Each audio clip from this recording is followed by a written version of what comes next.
Donna Michalenko was a 38-year-old mother of three living in Butte, North Dakota. On November 2nd, 1968, after a night out, a male friend dropped Donna off at her house. She was never seen again. 48 years later, private citizen Eric Grabowsky took an interest in her disappearance. On this episode, we talked to him about the early stages of his work to solve this case. I'm Ed Densel, and this is Unfound.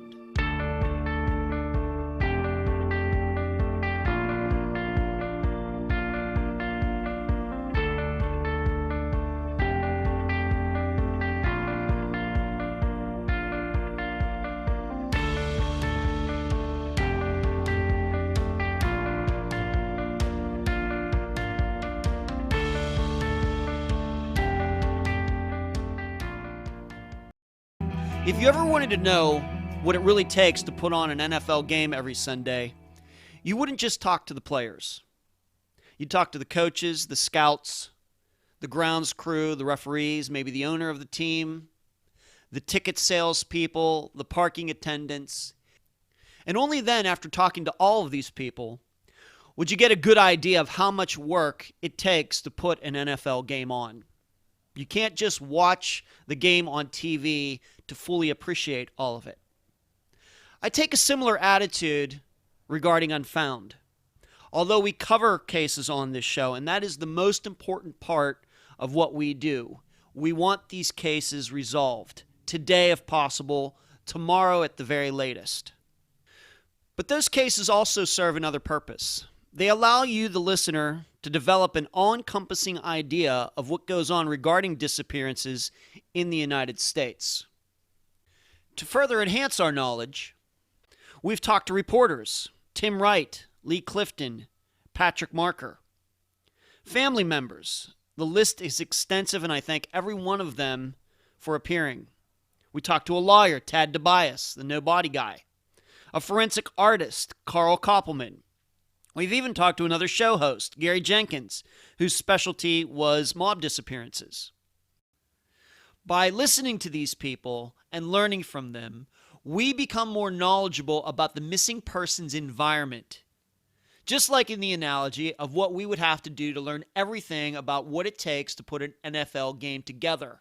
It's through this knowledge of the missing persons community that we are going to make the missing persons environment in the United States better. In this episode, we're going to learn what we can from another segment of the missing persons community, the citizen journalist. And now a summary of the case. This is brought to you by my friend Megan Good's site, charleyproject.org. Donna Michalenko was last seen in Kiev, North Dakota on November 2nd, 1968. She and a male friend went to a bar and stayed until midnight. Her friend said he dropped her off at her home in Butte, North Dakota. This was the home of her ex-husband and 3 children. She was never seen again. Michalenko had a history of leaving town voluntarily for extended periods of time. Because of this, she was not reported missing until almost 2 months later on December 27th, 1968. Foul play is suspected in her case. The interview for this episode is with professor and citizen journalist Dr. Eric Grabowsky. Next up, where you can find Unfound. You can find the program on Twitter, @UnfoundPodcast. You can also find it on Instagram, @UnfoundPodcast as well. On Facebook, we have the Unfound Podcast discussion group. The conversation there has been really great recently, really good. Lots of activity. I hope you'll take part. Unfound can be subscribed to and downloaded at Podomatic and iTunes. Unfound has been getting some very nice reviews at iTunes recently. That means a lot to me, and it really helps in the marketing of the program. You can email the program, unfoundpodcast@gmail.com. And please mention Unfound at all the popular true crime locations, including Reddit, Web Sleuths, podcasts we listen to, and all other true crime websites and forums. Unfound News. I want to express condolences to a recent guest, Carl Koppelman. If you'll remember, he mentioned that one of the reasons he got into forensic art was because he was taking care of his ailing mother. Unfortunately, she died at the end of February. Her name was Shirley Merrill Himmler. Carl, from myself and the listeners, we offer you our deepest sympathies. I'm going to be doing some cross-promoting with another podcast. The host of that show will be appearing on Unfound. Then I will be appearing on his show. I'm not sure exactly if it will be a standalone episode or a midweek episode, or maybe I'll even give you a double feature on a Friday. I'm just not sure yet. Whatever the case, I think each of us can help each other's podcast bring in new listeners, and it's fun to network with people who are doing what I'm doing. Finally, Unfound made its first best of list. Yes, I know. Nobody is more surprised than I am. Player.fm ranked the top 40 true crime podcasts for the first part of 2017, and Unfound came in at number 29. I have no idea what their criteria is. I did not even know Player.fm put out lists like that. I actually found out from a listener who sent me the link. Thanks to Player.fm, Unfound's guests, and listeners who made it possible. Now a few comments about the interview you're about to listen to. Eric is very early in his investigation, so you will hear some questions that he doesn't quite have answered yet. Keep in mind that he's going back almost 50 years. Once you go back that far in these cases, it's almost like going back to the 1800s. Limited forensics, deceased witnesses and investigators, no DNA, no cell phones. However, what he's been able to do in just a few short months, find the family, contact them, meet with them, gain their trust, talk to some people who knew Donna at the time in 1968, and he does this all from scratch. I'm very impressed. I hope you will be too. Maybe you'll even think about starting your own investigation. I'm so happy to have on this episode of Unfound, Eric Grabowsky. Eric, welcome to Unfound. Thank you for having me. Eric, tell the listeners a little bit about yourself, and then tell them how you got interested in this particular case, the disappearance of Donna Michalenko. Okay, well, my primary profession is, I'm a instructor, assistant professor actually, of communication, and currently at Dickinson State University in western North Dakota. Of course, whenever I do this sort of thing, I want to just give the disclaimer I'm speaking for myself and not for DSU or any of its entities. Very good. But as a scholar and teacher of communication, and we're both from the Pittsburgh area. My graduate degrees are from Duquesne University, and my bachelor's degree is from Grove City College. So about sometime around 2010, 2011, as I was thinking about some options for freelancing and consulting, as sometimes academicians do, eventually, I got to know more about what's kind of out there on the net and what people are talking about. And I guess I've always had an interest in crime issues, just as a general citizen, and I'm not really into the morbidity of it. At least I don't think so. And I do try to be motivated by the justice component. And of course, just as someone who likes to do research anyway, either as a scholar or as a regular citizen. As I've mentioned to you before, my main hobby is amateur genealogy. So I like to do research. Mm-hmm. And so around 2012-ish, I said, I should get interested in some of these cold cases.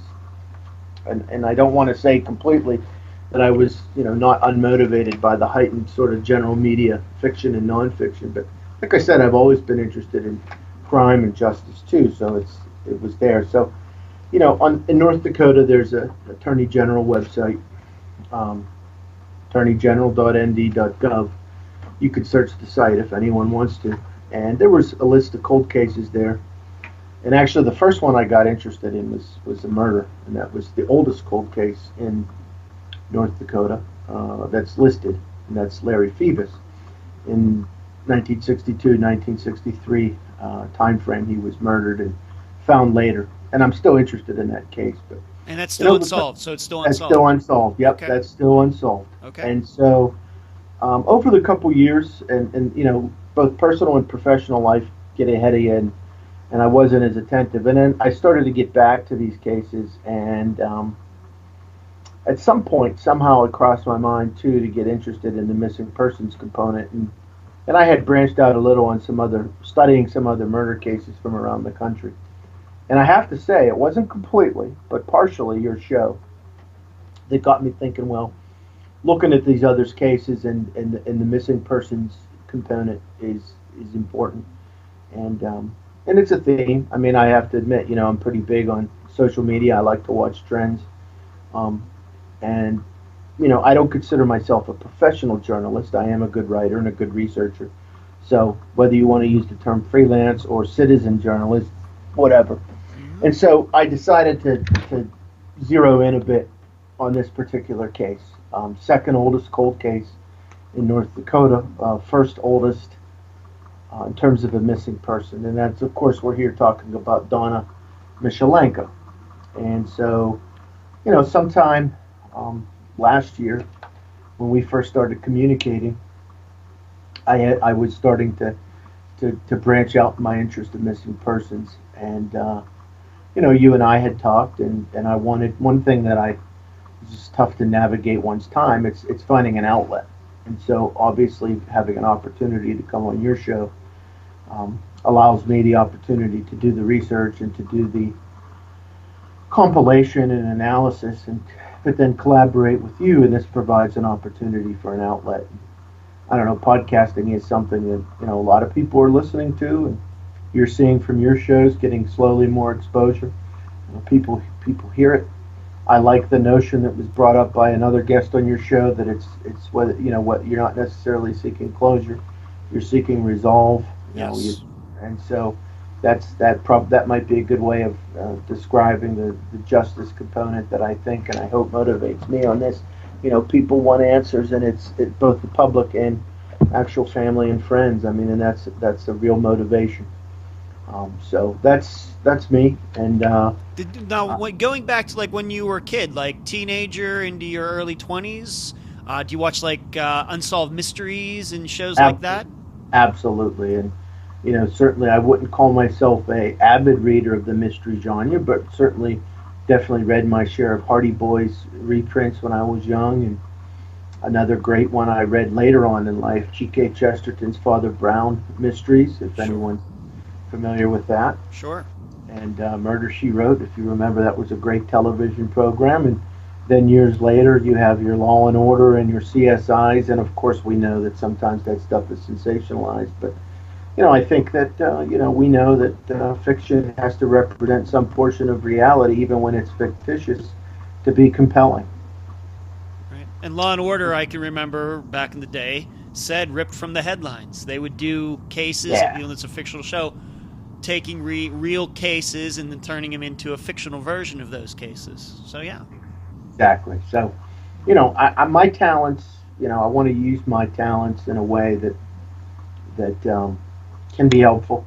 Whether it's genealogy or any sort of research, you have to be able to use these sort of old-fashioned methods of talking to people and staying organized and being motivated, and then utilizing these digital avenues that we have to take it to a new level. But you can never lose sight of the old-fashioned methods. Of course.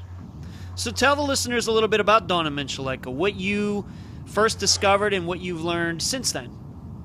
Right. So let me start with what we know is true to fairly likely to be true. And I'll mention, over the years in North Dakota, keep in mind North Dakota is for the most part a rural state with a fairly low population, but with a fairly active state and local press. And of course, like with any case, you always want to kind of read what has been said about it. And on the front end, let me say that when we talk about filling in the gaps on what's out there, that doesn't necessarily mean that what has been reported is wrong. Sometimes things are just incomplete, and then with the sheerness of time, and then of course once the digital age happens, things tend to get repeated. It just, the record needs expanded. But I will say, I'll mention some sources if folks want to do their own research. Um, Please. Around at some point in the 2000s, there was a heightened attention at the state level to cold cases. So of course, some of the cases had some renewed attention in the press. And um, November 9th, 2009, Bismarck Tribune. That's out of Bismarck, the capital city of North Dakota. Then there was another piece in the Walsh County Press, November 17th, 2009. And both of these articles give some overview. Donna Michalenko was missing, presumably since November 9th, 1968. And that actually was in McLean County, McLean County in North Dakota. And of course, as I said, there was some heightened attention at the state level to these cold cases. And again, as I mentioned, the Attorney General's website has a list of them, and I don't remember the number that are on there now. And usually what was reported in general in the press is that Donna was spending time with, and then eventually spending time at a bar with a friend, and more on that soon, at a bar. And then after that time, she had disappeared. It was also reported that the person in who the friend in this interview I'm going to refer to as BL for now, only for a couple reasons. One is I'm still expanding my reflection on his involvement, and honestly I haven't tried to talk to him yet, but it's on my high-level agenda at this point. But okay. So for now, this friend, who I'll refer to as BL, was with her. And about Donna, and again, based on these press reports and just some stuff I've generally heard, wonderful person, very outgoing, very caring about people. Had 3 children with her husband, and a little bit more on that in a second. One of the news articles had said that she was had decorated wedding cakes, and I don't know if that was for profit or for fun or both. But that she had an inclination. She was focused on other people, congenial, and was caring. And any accounts I've heard to this point about her all keep that idea going. And so another thing is that she was prone, and this is reported in the media, that she was prone to take trips for periods of time, and that was one reason why maybe there wasn't as much of a red flag raised on the front end. So she had children, and she lived with her ex-husband, but she would leave at times by herself and be gone for a while. Yeah, and so this is the next level of that is though. So she was divorced, and I don't know the exact year of the divorce right now, but she didn't necessarily live with her ex-husband. She did spend time there, cleaning and had relationship with her children, and she was not, I guess the word would be, estranged in the sense that there was no communication or whatnot. She did care for her family, and so there was involvement. And so the gentleman who she was with that day and at the bar did claim, and this is reported in at least one of the articles that are out there, that he dropped her off at that house of her, former or husband or whatever, and children. And so that was his claim. But she did technically live in another place in town. By herself? By herself, yes. And at least all accounts, both sources and media reports that I've read. And so, and this friend, it does turn out through my conversations with family.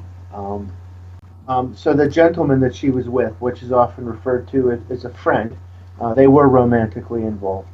And again, this is the gentleman BL that I'm using this name today. The initials, yes. So this event happened. The bar that they were in, which I have got the name of it, it's closed now. Earl's Bar was the name of the bar. And in fact, the town in which that bar was in is, it's Kief, North Dakota. It's a small town named after Kiev. These were people that settled in this area that were from the Ukraine, and so Kief is how it's rendered, whether you pronounce that Kiev or Kiev. But it's pretty much a ghost town now. If you want to learn more about it, there's actually a website run by a guy named Troy Larson, ghostsofnorthdakota.com, ghostsofnorthdakota.com, and you can search Kiev, North Dakota, and you'll see that just the various pictures on the site. It's relatively low populated, and it's just, I don't know if it's technically a ghost town, but it's not very active. So it hasn't benefited from some of like the fracking that's happened in North Dakota over the last few years? Doesn't seem to be, based on any indication I have.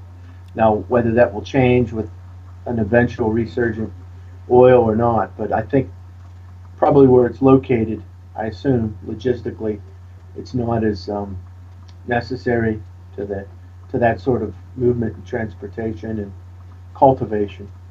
Okay. The area where a lot of this family friend sphere is an area called Butte, Butte, North Dakota, which is not terribly far. They're both in McLean County, and that's where this gentleman, this friend BL, actually had a farm south of Butte, North Dakota. I don't. That's so. They were all kind of in this area. Now, I did learn, and through my communication with family, which, as you know, we're going to be continuing that communication to get her on the show. Hopefully, yes. Yeah. And for now, I'll just say it's one of the daughters and her family who've been very helpful. But I did learn from her that her full name was actually Donna Michalenko, and Michalenko, of course, was a married name. Donna's maiden name was Height, Heydt, and so she was Donna Jean Height, who was then Donna Jean Michalenko. So it seems, of course, she did maintain her married name even after the legal divorce. So that's a lot of the basics, much of which is reported. Some of the details aren't necessarily in the media accounts. And again, part of it's because they just don't end up there. But that's the basic overview of what we know, almost for sure or for sure, about the situation. Okay. Sort of the next step in my thinking is kind of to go into, let me just tell you a little bit about where I'm at right now in certain research angles. I have pursued public records requests. North Dakota is a sunshine state, so that's fairly easy to do. At the state level, and I mean at the Attorney General's level, I did get the answer back that this is sort of an ongoing open case, so that's pretty much exempt, and they don't disclose. I have heard back an acknowledgement of my request from the McLean County Sheriff's group, whatever that is, Sheriff's Office, and they are, I don't know what they're going to get back to me with. And I've had a confirmation of my request with some clarifying discussions from the state police, and we're working through that. So maybe the next time on my show I'll have some update on that. Okay. I do still need to think if there are any other police departments that or government agencies that I should talk to. I have had wonderful communication with some family members, and I also have a growing list of former, and I don't know if current, but at least former law enforcement folks that may be willing to talk. I don't know, because I haven't contacted them yet. So these would have been maybe detectives who were on the case at the time and are now retired? or later, meaning Or or later when either the county or the state revisited it. okay. So that's sort of a next line of attack. But I do have a list of names growing that includes those folks, so I'm enthused about that. I have a source that was suggested to me that I did reach, who was a local in the area at the time. And again, for now, I'm just going to refer to him as HP. Now, couple of the reasons for this. One is I just recently talked to him. He's put forth some insights that, and I think he's very credible. But just in terms of good due diligence, want to corroborate and fill in as much as possible. But he said some things that are interesting, and that are worth pursuing, and I will maybe make some reference to that today. Do you feel comfortable in maybe just giving the listeners a little idea about how you might have found this guy? Yeah, he was a guy that was when I was talking with Donna's family. Um, we had just we were talking as much as possible about the context of that time, which, as you know, is so important. And this is 1968. Mm-hmm. And somehow we got onto the issue of and I had a question too, is, just because people say, or the newspapers said or say that she was in this bar and she kind of had this timeline or this route of travel, how much was that corroborated? And somehow we got into a discussion of people who may remember that day. And so this gentleman was suggested as someone who was around that time. And I did talk to him, and HP did say for sure that he remembers, being there and seeing that day, knowing and hearing that they were in the bar, for sure, and that and he's not the first that said this, and I have a number of folks that have sort of said this, that in the relationship that Donna had with this gentleman at the bar that she was with, there was some anger and violence in that relationship, and that was on display even that day at the bar. But So this, that night, that evening, that night, or whatever it was at Earl's Bar, there was some signs of that then. yeah, exactly. So this guy um, had known of that. At the time, he would have been a bit young to have as much direct vision of what happened at the bar, but it was known. And then when he was sort of out and about, he had seen a car that was sort of off the road in the ditch, and possibly the car of the friend that Donna was with, and that was interesting. And of course, that's something that to continue to follow up on and to think about. Another thing too that I learned from the family Maybe you is that should get into this, being that you keep saying that you're talking to the family. How did you find the family? I mean, after she disappeared in 1968, it's almost 50 years later. I think some of the listeners who may want to do something like you're doing right now may want to know, how did you go about finding some people after all these years? well, I guess the advantage too, if when you have a unique name like Michelenko, and you have a lower populated state like North Dakota, sometimes it's a little easier to find people. And I had done some calling around toward the end of 2016, and then at one point, the one daughter who I've been in communication with, she actually called me, and so that No. just proactive phone calling around to some people with that last name. She called me, and I can't remember if I think a family member may have given my information to her, or I may have left a message. I think it was more the former. And so that gave us some rapport, and we started talking. And She had to be excited after all these years that somebody was taking such an interest in her mother's case. absolutely, absolutely. And eventually I went up there. There was some weather patterns and just regular life circumstances. We finally found a time I was able to get up there and meet there with her and other family members. And so that was incredibly helpful. Sure. And so I did learn also that when Donna had a dog, and I never saw that in the media reports, um, and that the dog's name was Trixie, at least as this family member recounted it, and that the dog also was missing. However, just recently from my source HP, he said that he remembers hearing that they actually did eventually find the dog um, near a Lutheran church in the area, and that the dog was dead, shot Oh dead. no. Oh no.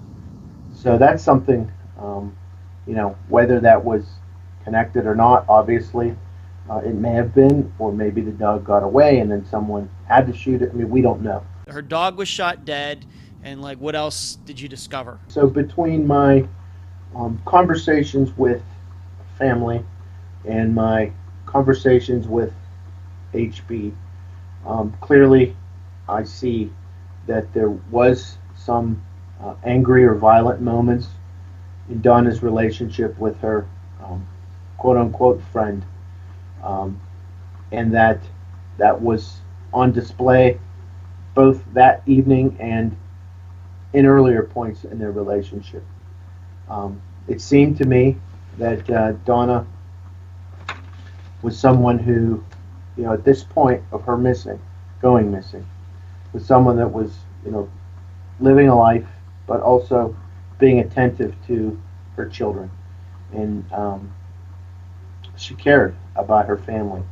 So this is something that's been, obviously sitting with the family, and I would assume the community. And I do want to make some time when the weather breaks to actually go more into that actual place where it happened, because that's not where the family members where I've met with live at the time, right now, I mean.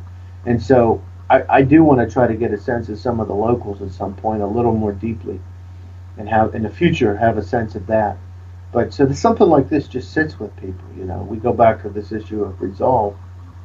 Now I have obviously some ideas that how this all happened, and of course this friend, again BL as I'm naming him now, obviously was, and again it's hard to get public records in terms of actual investigation, but he was obviously at one point a suspect or a strong person of interest Course. with law enforcement. Yeah, he would be.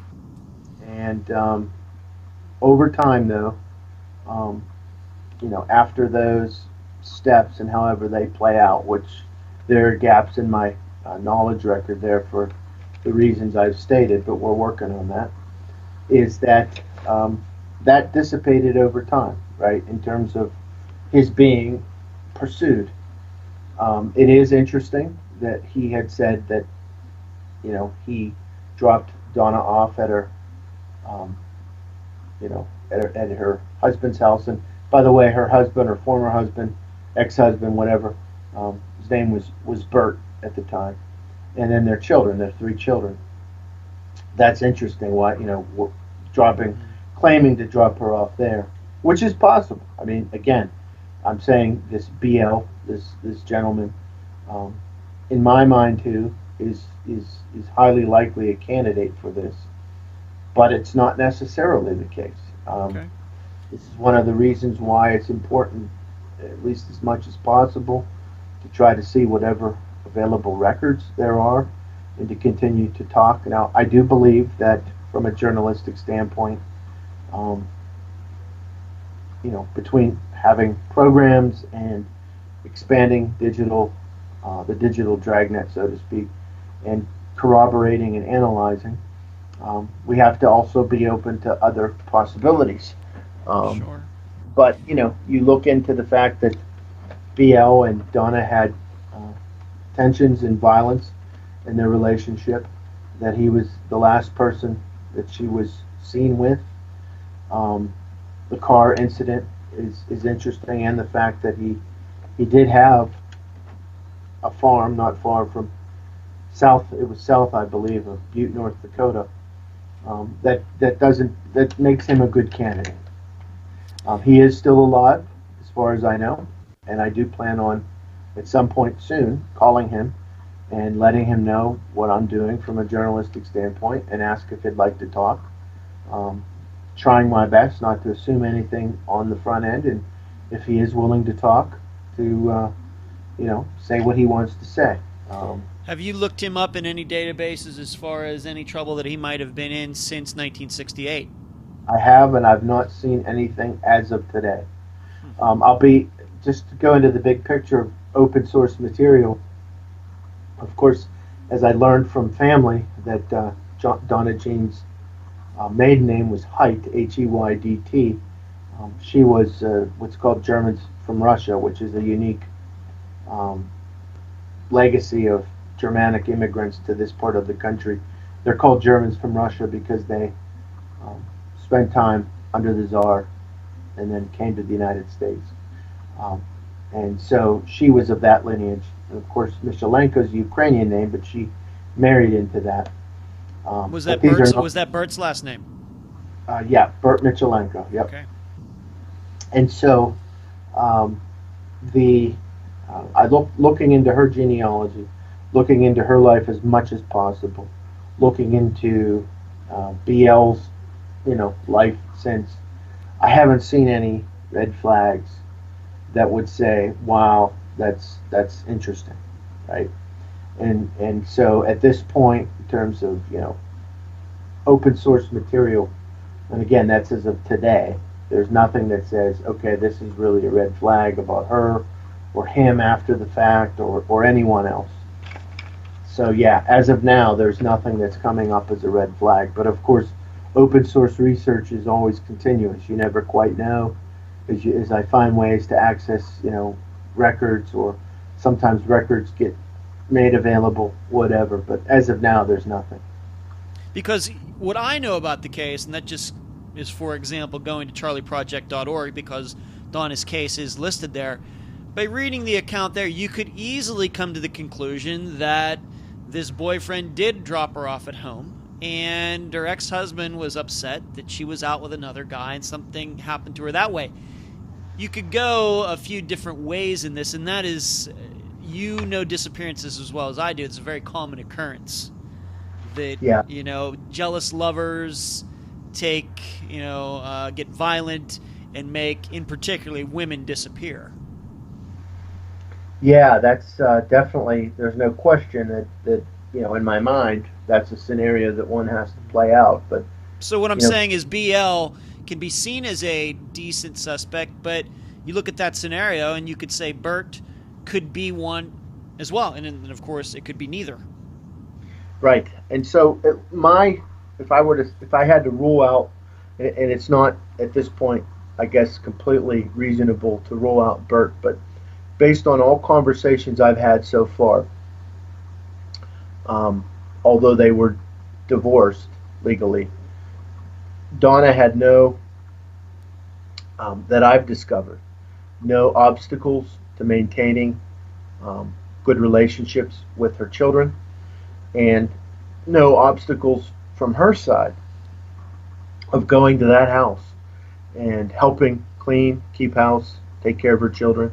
It didn't seem to me, based on anything I've heard, that there was any problems to the point that you would, um, other than he being the ex-husband, other than his being the ex-husband, then that being an issue. And it sounds like, based on my conversations with family and just general reflections on what I know, that if he was looked at all, he was ruled out. And I don't see anything in his background, again, that would say to me, yeah, he could have been someone that murdered her. Is it possible? Sure. But I just don't lean strongly that way as of today. Of course. Was Bert the father of all three of her children?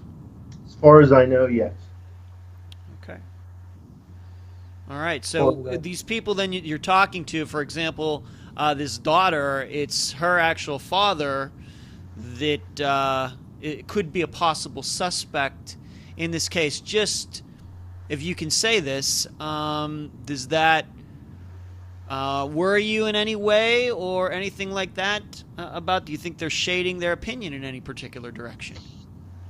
From a journalistic standpoint, I have to always consider that, um, and which of course is why, you know, when I, you know, talk to people, and you let them know you're approaching it from a journalistic perspective, I think there's a way of balancing out good listening and asking good questions with the broader realization that the journalist, be it professional or citizen, has to do their homework.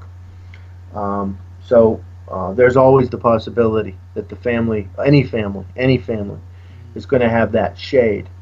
I will say, though, I didn't sense when talking in my ongoing conversations with any family member that there's a more than an excessive or more than normal um, lack of objectivity on these things. I don't see it. And again, based on my looking at the big picture from the media reports and conversations and discussions even with HP, at this point I would say that the idea, the hypothesis, the theory, whatever you want to call it, that the husband Bert did it is I would say at this point not likely.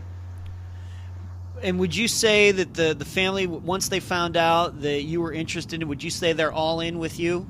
Do you think? Yeah, at least this particular wing of the family that's tied to this one daughter, I haven't encountered any problems or change in tone or anything like that. And again, anyone else I called around to in December, I this particular daughter has been so communicative and helpful. I haven't even yet branched out. So Okay. I asked that because being that you're a listener of this show, and I deeply appreciate that, and the listeners know that I covered a case that coincidentally happened very close to where I live here in Madeira Beach, disappearance case from 2011, the disappearance of Kelly Rothwell.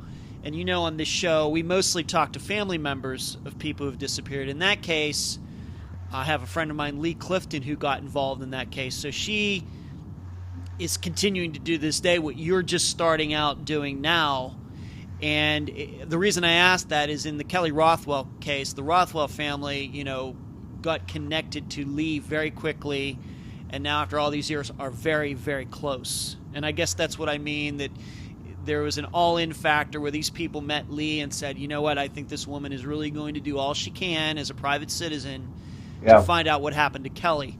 Are you getting those kinds of feelings coming from Donna's family? So far, yes. Okay. I don't know if we're ever going to become super close, but I can say that there's no question that there's an interest and a rapport that is authentic with the folks, again, in the wing of this daughter's family. And again, I do need to revisit some of the other contacts that I was starting to generate before this family member called me, and that's who's really been my primary point of contact. Have you entertained the idea, being that she was a woman who seemingly left for periods, have you ever figured out where she went? Is that a question you asked her family, her daughter, where they thought she might have gone these times, that during those years that she disappeared, I don't know, for days or weeks? Any ideas on that? Yeah, at this point it seems as if she most likely never really left the state. The trips could have been to visit family, friends, sightsee, whatever. Again, Donna was a amicable, outgoing person, attentive to other people.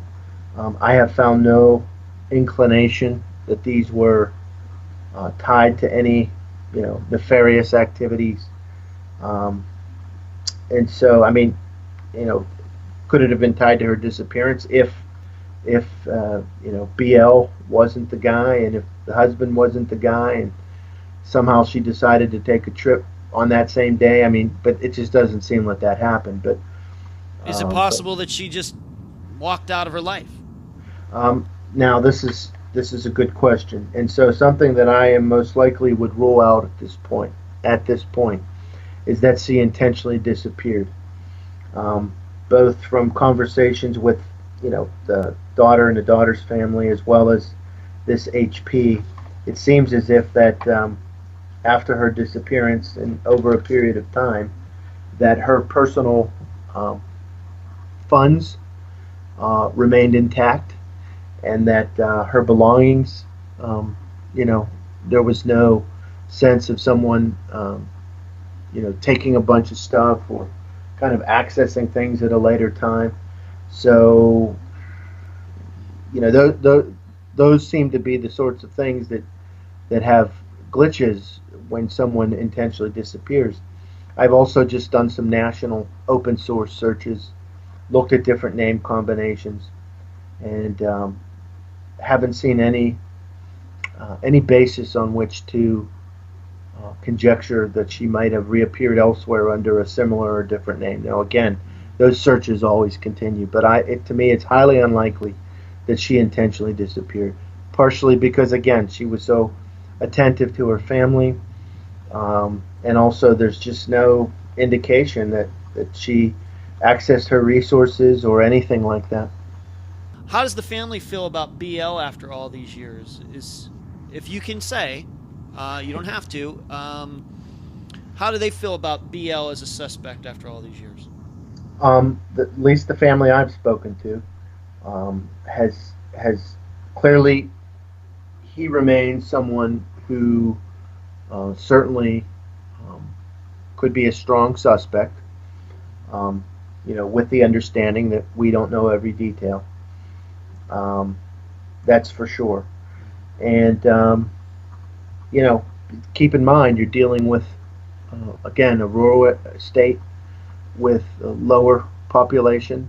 People know people, so like this Butte, North Dakota area, and the surrounding small towns. A lot of people know a lot of people, so you kind of have to deal with that proximity of people, either in terms of the idea of those people or the people themselves. So I think I'm never going to say they've come to terms with it, but I think that there's a sense that BL, there's a lot of good reason to suspect him. There's a lot of interesting things that we've discussed, but at this point it needs to be pursued, and whoever it is, then we need to find that out, whether it be the police or them or journalism or whatever. Does the family at this time, I know it's been several years, several decades now, do they ever remember BL showing any sort of remorse that Donna was gone? Did he ever come around, like shortly after Donna disappeared, and said, "Hey, I have no idea what happened to her. I just dropped her off. I'm sorry. I apologize." Did he do any searches? The usual things we look for in cases like this. Right. So based on my conversations with family as well as in my discussions with this HP, I don't get any sense that BL ever did a really proactive involvement. He was available for questioning. My sense is that over the years, again, remember you're dealing with location and proximity, that it was certainly awkward at times. Now, whether that awkwardness is because of guilt or shame or embarrassment or just not wanting to be caught up in a false, idea, time will tell and the facts will tell. It was not a completely estranged situation. Again, you're dealing with people that know each other and live around each other and know people who know people, family or friends. But my sense is, just by my interpretation of people, certainly awkward, for sure. Especially, again, keep in mind, 1968, Donna is legally divorced from her husband. She's still taking care of her kids. It's a small town area. It's known that she's spending time with BL. There was some, again, heightened anger, violence in the relationship with BL. And for sure, and he was questioned, and there were, considerations of BL as a suspect. So, that after all that time, it can get quite awkward. Sure. Eric, as you're working on Donna's case, does it ever cross your mind on how things might be a little different if she had disappeared, let's say, and instead of 1968, it was 2008 with cell phones and DNA and things like that. There is no question that, and we see this real time, particularly on Twitter, that when someone goes missing, especially young children, but even persons who are adults, that there's a greater immediate awareness and attentiveness to that person or just to the general notion of being missing. And that is a really, really strong advantage. Yeah. But it's never a guarantee, because on the other side of that coin, we know that either intentionally crowdsourced information or just incidentally communicated information can be wrong accidentally. And, who knows, as some people talk about when they talk about open source intel, there's always the possibility of disinformation. And so, I have in mind here, of course, the many discussions out there about the Boston bombing situation and how there was all this movement on social media, and some of it very helpful, but some of it turned out to not be so helpful. And so it's I guess you'd say it's a blessing and a curse sort of thing. I would say it's probably more pros than not, because the quicker you can get that information out there and the quicker you can raise awareness, I think that's a good thing. But again, I got to go back to those old-fashioned things about good research and being cautious yeah, that's the ethical and the professional side of using these digital media and other related things as tools that we have to use with care and caution, but proactively. Sure. Maybe you can help the listeners with this. If we want to move into a more general idea of your investigation and your interest in this case, the research and everything that you're doing, maybe this can help some listeners out there who may want to do that in a case that they're interested in. Is this something where you put together a step-by-step plan, like you say, like for the next month I'm going to work on this, or is this a little bit more, I guess you might say, a little bit more seat of the pants type of thing, that where you're much more flexible? Probably, practically speaking, a little bit of both. I do try to have a general plan. Open source material is always a good place to start. Looking at every possible media report to have a sense of what the facts are believed to be. You gain perspective. You get names. But then there are times where you have to be a little bit flexible because, and we'll get to this shortly, you start to think about other hypotheses or by other suggestions from either sources or things that you reflect upon on your own. You sometimes have to run with that. Well, let's talk about those then. Let's breach that subject right now. Right. Let me go through then just sort of ruling things in, ruling things out, and then how I've had some recent possible slight change of thinking on that. Okay. So, of course, I do believe that at this point it's safe to say that BL should be considered a prime or primary suspect. But again, we can't take things off the table. I have mentioned that at this point, I'm not inclined to think that Burt was involved. I do not believe that Donna intentionally disappeared. And barring any future evidence or strong inference in that direction, I don't see it.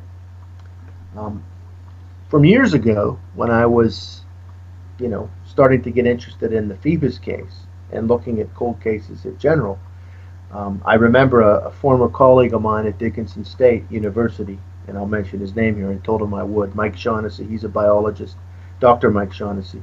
He's now at Northeastern State University in Oklahoma, but he said to me once, you should look at these cold cases together. It's always possible that maybe if there was someone in the area that was a serial killer or whatever, could any of these cases be connected? So I always have that on my mind. At this point, sure, I haven't stumbled upon anything that would directly connect any specific cold case to another at this point, for sure. And that's something, though, that I always keep as a sort of analytic framework. Now, I was obviously early on, um, I ruled out what we'd consider, generally speaking, organized crime. Certainly, in those days in North Dakota, there wasn't really, as far as I could tell, any strong influence by a, Eastern European mob outfit. That's, as you know, very much a post Cold War Sure. manifestation in the United States. I mean, it was Yes. here, but Yes. it heightened after the end of the Cold War. It was here Yes. before, but it heightened. I didn't see any of those sorts of connections. I didn't see anything in Donna's life that says she was involved in any, even a local organized crime sort of thing that would have got her knocked off. So I was willing to rule out at that. But I will say this is interesting that HP, when I was talking to him very recently, we were just talking about other possibilities. And he had mentioned to me that Butte, North Dakota, has had a bit of a history of shady activity, in crime, and even something that people involved in satanic worship. So he had recommended to me to start reading, and I'm going to start reading the book, which you may or may not have heard of, The Ultimate Evil by Amari Terry. No, never heard of it. And he says that there are some, and I did some quick looking, and of course that there's always been this discussion about the Berkowitz case and some connection across the country that he didn't necessarily act alone, and somehow North Dakota gets involved in that. But so this Maury That would Terry, be Michael Burke. Mike Burke was the son of Sam. Is that right? yeah, Okay. yeah. Oh, So okay. I pulled that off the top of my head. All right. you got it. So when you look at the Maury Terry book, and I did confirm this after HP mentioned this to me, he mentioned some factual people in there, but changes some of the names. So HP mentioned some things that I have to follow up on before I'm willing to talk about.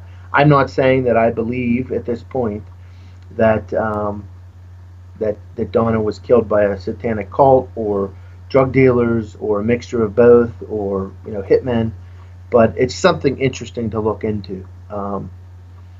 It's interesting. Is it possible that maybe it wasn't BL and maybe those circumstances point that way, but there could have been some other nefarious activity?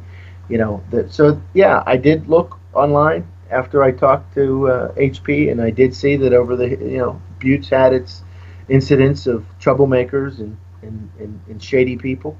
And could there be a whole third party here that could be involved? Again, this is just very broad conjecture at this point. So I was almost ready to rule out organized crime, or almost ready to say, hey, it probably wasn't a serial killer.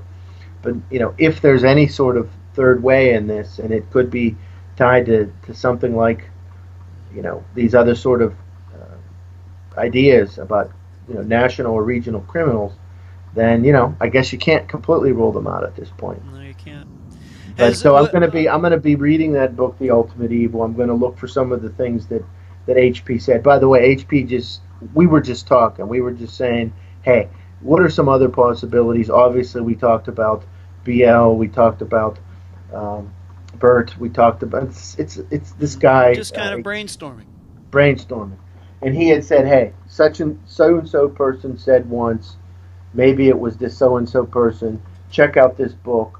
He had mentioned some possible persons or circumstances that I have to reflect on and research more before I'm even close to being able to discuss it as possible publicly. But you can see, ever since I've had this conversation with HP recently, now I'm just focused on, okay, I'm just going to, for fun, read this book, The Ultimate Evil, Maury Terry, and just go with it and see if there's anything there and look at times and dates, etc. Maybe an obvious question I should ask you, and I'm sure probably the listeners would have thought I would have asked it by now, but Bert, her ex-husband, is claiming she never got home that night, right? Yes, right. Okay. All right, so he's the friend friend BL that's the position of the family. Right. That's the general view, right? After her basically her evening out with her quote unquote friend, she never showed. They hadn't seen her again. All right, so BL says he dropped her off, but Bert is saying that she didn't get dropped off. if this was a more recent case from, let's say, 2010 or something, and I was talking to a family member about this, I'm sure the question would come up, well, somebody says she got dropped off. What does the person who was at the house say? So that's Right. why I thought No, there's no question that everyone's, just whether it be the family or kind of their sort of regular circle people didn't see her. Again, you have to kind of cross that over with the issue of she was kind of in and out of town, but, red flags eventually started to go up. Yeah. Okay. How soon was she reported missing after that day? Was it the next day? Not right. No. It was not right away. It did take some time. I've heard or seen some mentioning of a specific time frame. I'm not willing to stand exactly on that yet until I see an actual document that says that. But it was not right away. But I think maybe that sometimes if someone reads the reports and they see the newspaper articles that say, well, she was prone to take trips, so that people just didn't think about it. That's not exactly the story either. I think that she was missing. It was on people's minds that, yeah, she's someone who takes trips, but the red flags were going up, and then there was an eventual, reporting of a missing person. I don't know I can't factually verify right now the exact time frame on that. Has Donna been declared dead? Last I know, there's no official declaration. Wow, after all but if you these look years, on, still. Okay. yeah, well, and again, let's on the Attorney General website, and this is probably related on the Charley Project too. I don't know. I think endangered missing is the classification they're using. Mm-hmm. I do not know for sure if the state of North Dakota ever did an official declaration. That's a good question. But the classification that's online is endangered missing. So that obviously means someone who's, could have been beat up, could have been killed, could have been whatever, right? And they're missing. So that their life was in danger. So, but I don't know if there was ever an actual declaration of death. Okay. Let me just mention one other thing. Okay, please. And I remember looking at the one forum, a comments on a website, SeanMunger.com, SeanMunger.com. It just has a one-page thing there talking about that part of North Dakota in the case. And someone in the comments section had made the interesting suggestion, and take this as a suggestion for anyone doing the research, that when you look at Donna's case, can you compare it to, some of those Jane Doe databases that are out there? And of course, that's always a noble path. Now, I want to mention here again, since I do not believe that there's any reason that her body's ever been found. I think in this case, you're probably not going to find a match in a Jane Doe database to Donna, but I think that's always a good route to take. And I understand what you're saying. Yeah. Yeah, but I don't think in this case it applies. But for those out there that are doing this, whether it be a citizen journalist, amateur sleuths, whatever, that is a good route of research. Back to your question, but again, I don't think her body's been discovered, and so I don't think you're going to find, in a Jane Doe database, Donna at this point. I just don't see that. Okay, My so plan. You're under the impression that her body is out there somewhere and it still has yet to be discovered. Correct. I think it's most likely somewhere in the Butte, North Dakota region, and whether it's on BL's farm or somewhere off the road or somewhere else, I think it's most likely in that region of North Dakota, somewhere in or around McLean County, for sure. My plans, of course, are to continue to have communication with some of these family and other sources. I have some other names that I'm going to be contacting that have been suggested to me about people who had ties to that area in one way or another. I am going to start communicating with the law enforcement name list that I'm starting to build, see what comes up from public records requests. But I think at this point, a digital dragnet as well as an offline dragnet's a great idea. I've mentioned to you coldcaseweb.com, just getting going. Yes, tell the listeners about that. Just going to be a site that I'm going to use exclusively for cold case research, and whether it be directing people elsewhere, like to your site for this interview, or updates on other cases, definitely on there. And if anyone knows anything about this case, coldcaseweb.com, my Google Voice phone number and one of my email addresses is there. And I'll have other cases there too eventually. I'm really liking what I'm seeing on your Facebook page. And again, not just for this case, but for others. I'm a fan of thinking about how crowdsourcing can play a role. Sure. So I want to continue to cultivate social media. I'm fairly active on Twitter. I have communicated with the family about working on some flyers to get in the North Dakota area, in that area, and maybe elsewhere in North Dakota, because someone out there knows something more than we've already talked about, thought about, and whether they've heard it directly or indirectly, and it may or may not always be true, but it's a lead to follow. With that, when I have that, as I have more of the digital presence and even the flyers out there, I'm going to consider some other social media, LinkedIn, etc., as well as even something as basic as Craigslist or Backpage, just dropping some notes on some of those general discussion forums. Does anyone know anything? And just contact me directly. What Eric, and I also, if I may jump in here for a second, what Eric was alluding to about a minute ago is that Eric and I, although we've talked several times about this case, we've also talked about, we're both a little frustrated with technology and the way that information is assembled in relation to crowdsourcing. I think that the example that Eric and I bring up the most is, for example, like the website websleuths.com. Great website, okay? You find out a lot about a lot of cases on there. It's very interesting. I am a supporter of that site. However, the forum, the way that site is done, it's a poor way of accumulating information. It's a very poor way. It's very laborious to go through a thread and read about all these little bits and pieces of a case. And Eric and I have talked about, I am not a computer expert by any means, but we have talked about that a couple times, about there's something that needs to be devised that assembles information a little more efficiently. Right, Eric? We've talked about that. Yeah, I think that the concept's great. It's just that, and this is where maybe some of the, not just us, but others, marketing and PR expertise and promotional expertise can meet the journalistic side, and just thinking about ways to connect these uses of technology in more efficient ways. I think social media, again, I like what I'm seeing on your Facebook page now. As your show gets more popular, that's going to only grow. Twitter has its advantages. I think ways of linking social media, it's something I'm consistently brainstorming on. I think one key for sure is have very simple ways for people to share information.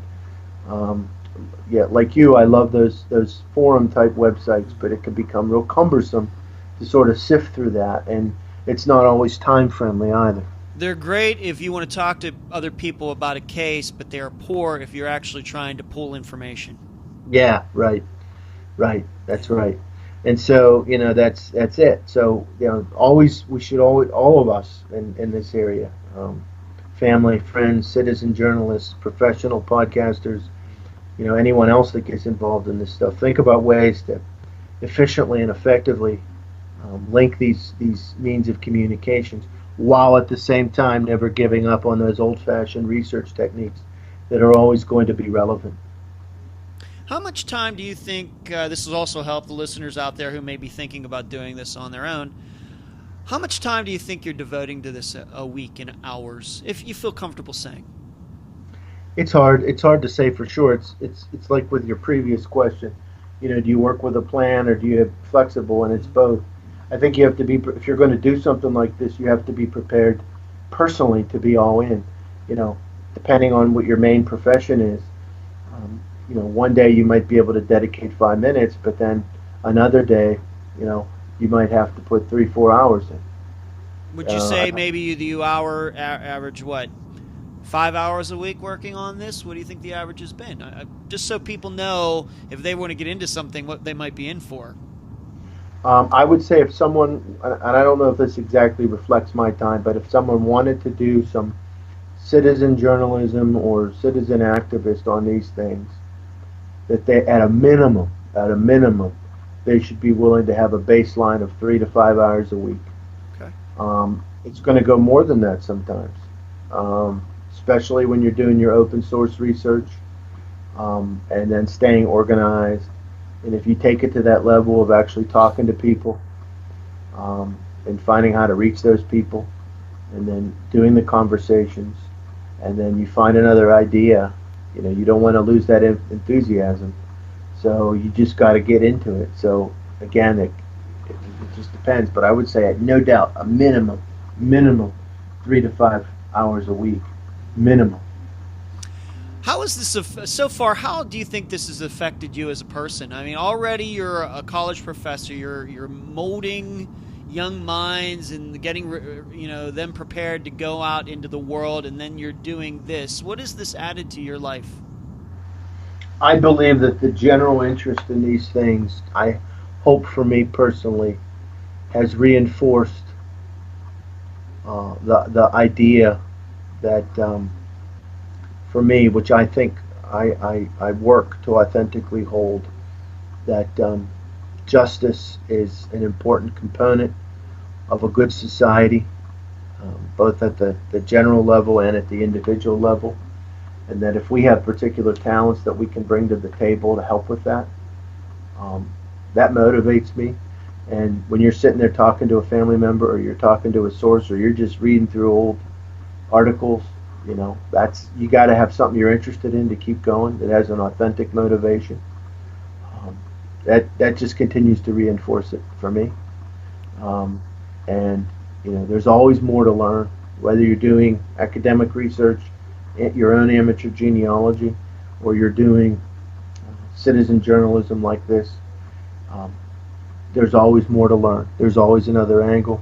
You always have the job of verifying your facts and then looking at the various theories, frameworks, arguments, and you have to be willing to balance that subjective and objective dimensions, those dimensions of it. So it verifies a lot to me. I can't say that this case has been completely paradigmatic, because I've had an interest in this stuff and I've been trying to specify it, but I'll say it validates the importance of this for me. Right. Because whether Donna was, when she was murdered, it's highly likely she was murdered. There's material that needs to be known. Her body is somewhere, or was somewhere, and justice needs to be served. Right. Eric, why don't you give out to the listeners? You mentioned Twitter. You mentioned the website. Why don't you detail all the places that the listeners could get a hold of you? Okay. On social media and elsewhere. Yeah, let's. So right now, I'm just finally getting around, and again, thanks to you, in this case, an opportunity to communicate. Which, again, by the way, for this case in particular, will always be this sort of thing exclusive to you. Well, thank you. And so, but coldcaseweb.com is where I'm starting to build my own sort of overview of the cases that I'm interested in as a citizen journalist. And that has one of my email addresses, and the one I have listed there, I think, is eg@coldcaseweb.com. So if anyone wants to ask questions about research, or if you know anything about this case, please share it with me. Now is the time. Now is the time. And also on Twitter, twitter.com/doctor, it's DR, because I have a PhD in rhetoric, DRERIC GRABOWSKY.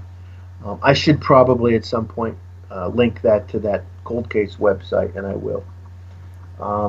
And then I don't have a specific Facebook presence for this work yet. I mean, I have some things going I might use. I mean, you can find me on Facebook, either personal page and a general page, but I might just kind of rely on your page for these cases pertaining to missing persons because you have some good activity going. In the Unfound podcast discussion group, yes, we have a lot of active people there, and I love every one of them. We have a lot of great discussions there. Yeah, and it's starting to shape up that could be a nice place to do some crowdsourcing because as your show grows, that Facebook page is going to grow. I think that Um, what's so unique about the group is that the listeners can talk to the actual guests that I have on the show, because just about every guest that I've had on the program ends up being a member in the group. And yeah, because it's a private group, it's very controlled atmosphere. There aren't any trolls or anything. It's some really good quality discussions can be had there, and listeners can ask these people back and forth. They can have great conversations there.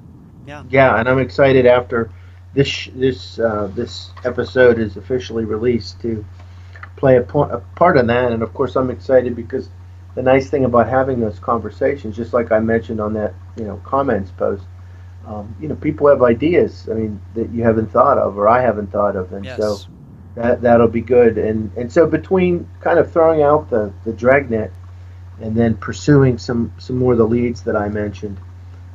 I certainly hope to be back and plan to be back for an Sure. update on this case at some point in the not too distant future. And To I'm give just us going to, more updates. I'd love that.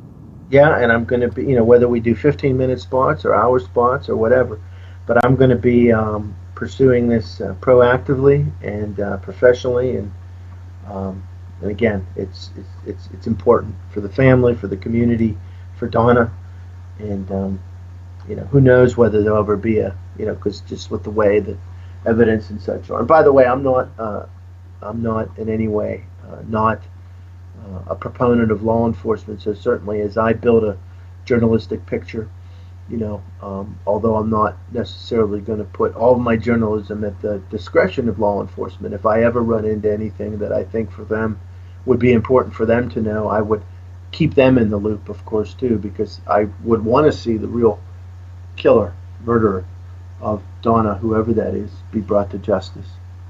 Eric, anything else that you'd like to say before we conclude the interview for tonight? Well, again, I've appreciated the opportunity to have this outlet for this case, and my goal over the next, let's say, month is to continue to widen my purview of verified or possible facts, um, continue to branch out in terms of sources, and have some more clarity on some of the good um, points that I'm working through, and I know we're working on the possibility of getting some other, at least one, if not more, other folks on this program. I want to make Yes. this publicity for this case. I want to make this a key component of how we get this case solved. That's what I Yes. leave you and your listeners with. And again, if you know anything, coldcaseweb.com, eg at coldcaseweb.com. Now is the time to talk. Thank you. And Eric, thank you for joining myself and the listeners on this episode of Unfound. And that was my interview with Dr. Eric Grabowski. I appreciate him being on the episode. A couple things that he mentioned just about the friendship that he and I have developed over the last about 6 months. He mentioned that we're both from Western Pennsylvania. That's true. He grew up closer to Pittsburgh than I did, and I want you all to know that that's true. In full disclosure, he and I actually went to the same college, although we were not there at the same time. I think that I graduated in the year that he entered Grove City. I graduated in May of 93. I believe he started at Grove City in September of 93. I think we were like two ships passing in the night there. I want you all to know that that's a total coincidence. I can assure you that anyone out there who is devoting a part of their lives to bringing light to a disappearance is welcome on this show. Eric being from the same area of Pennsylvania and the same school had nothing to do with his appearance on this program. In regards to what's going to happen next with Unfound and the disappearance of Donna Michalenko, I hope we can have her daughter on. This would be the daughter that Eric has made contact with. Get her on the program so she can talk about her mother, what she remembers about her, and what it was like to grow up not knowing what happened to her mother.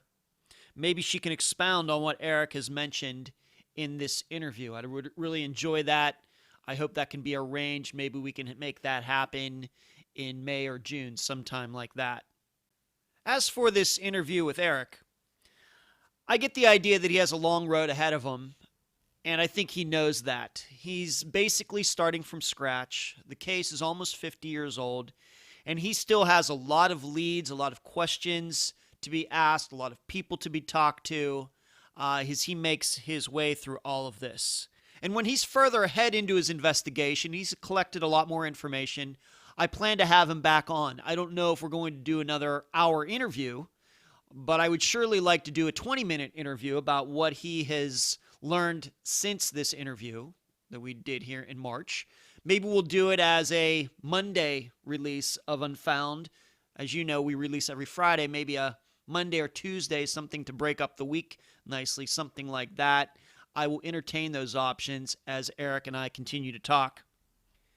As for the interview itself, here are some points that caught my ear. Maybe they caught your ear as well. The dog being shot to death. I think that can be interpreted a few different ways. It could be that the dog, Trixie, was with Donna. Something happens to her. The dog runs off, runs into somebody's yard. Somebody shoots it. Or the dog was with Donna and both of them were murdered at the same time, if you believe that Donna was murdered.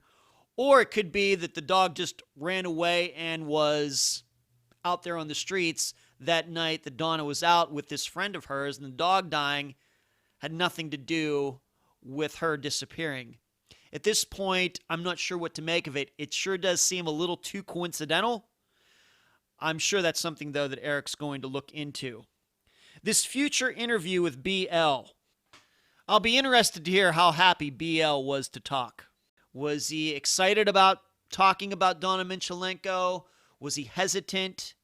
I'm not even sure that BL has done even one interview since 1968 regarding the disappearance of Donna.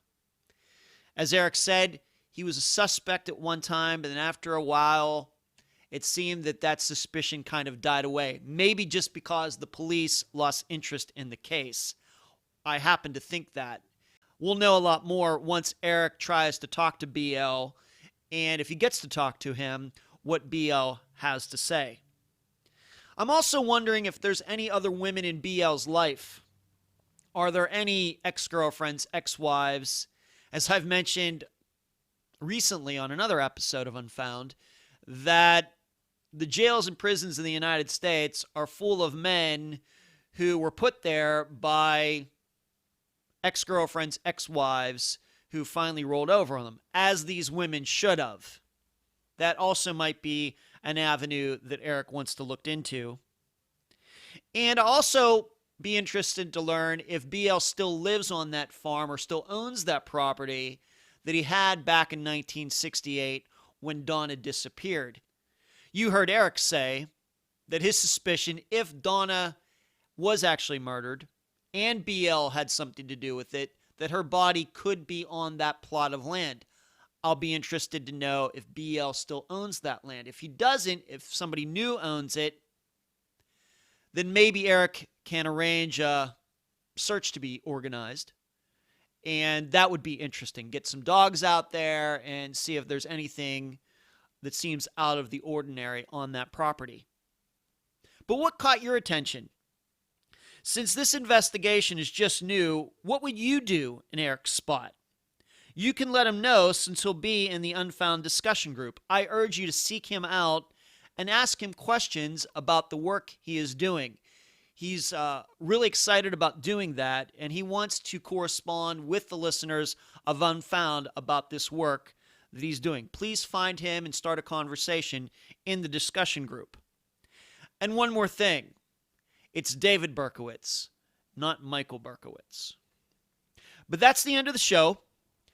If you enjoyed this episode, I urge you now to go to iTunes. Please give Unfound a great review. This past week, A lot of people have logged on to iTunes and given Unfound some 5-star reviews. I can't thank those listeners enough. I deeply appreciate it. I thank you for listening. I'm Ed Densel, and you've been listening to Unfound. I'll leave the rest of the theorizing up to you.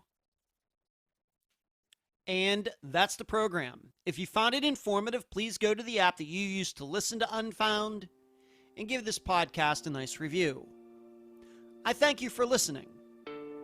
I'm Ed Densel, and you've been listening to Unfound.